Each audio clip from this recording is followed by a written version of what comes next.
बोलो नैहर में तू कंड कैले बाड़ू का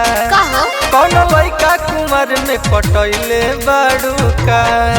बोलो नैहर में तू कंड कैले बाड़ू का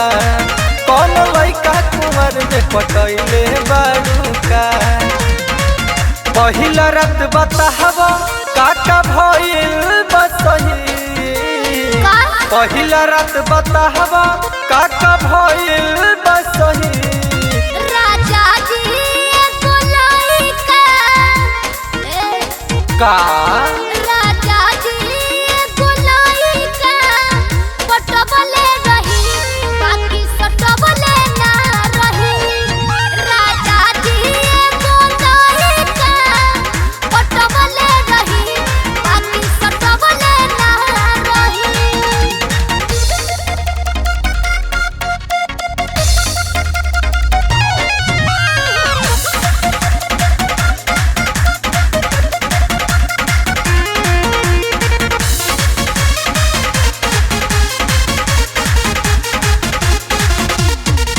चुम्मा ले ले कहबे दिया रवा हो नैहरवा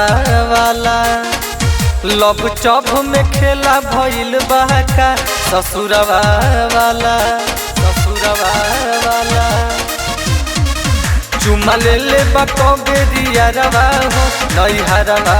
वाला लब चब में खेला भइल बहका ससुरवा वाला दिल के दिलदार रहे सुनर ये बोयार रहे खर्चा उठावे ला कुमार के जोगार रहे दिल के दिलदार रहे सुनर ये बोयार रहे खर्चा उठावे ला कुमार के जोगार रहे। लगता है ऐसे सही बोलोगी नहीं लगता है ऐसे सही बोलोगी नहीं कोचिंग में एक बेर बहिया कोचिंग में एक बेर बहिया घरवाले रही कुछ करवाले ना रही राजा जी को लइका पटवले रही बाकी सटवले ना रही।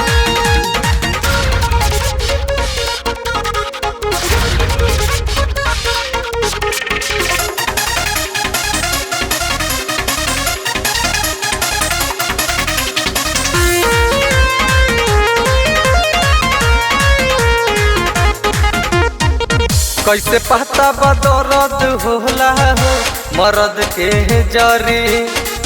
सुख से जिया के बाड़ू उठवले का पढ़त के घरी कैसे पता बदरद होला हो मरद के जरी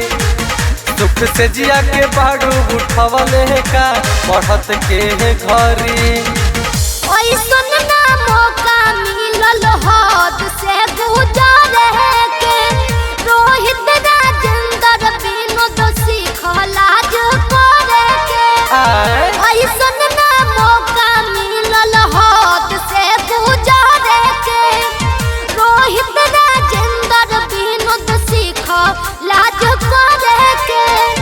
सुने है कि रात तुम बिताई हो कहीं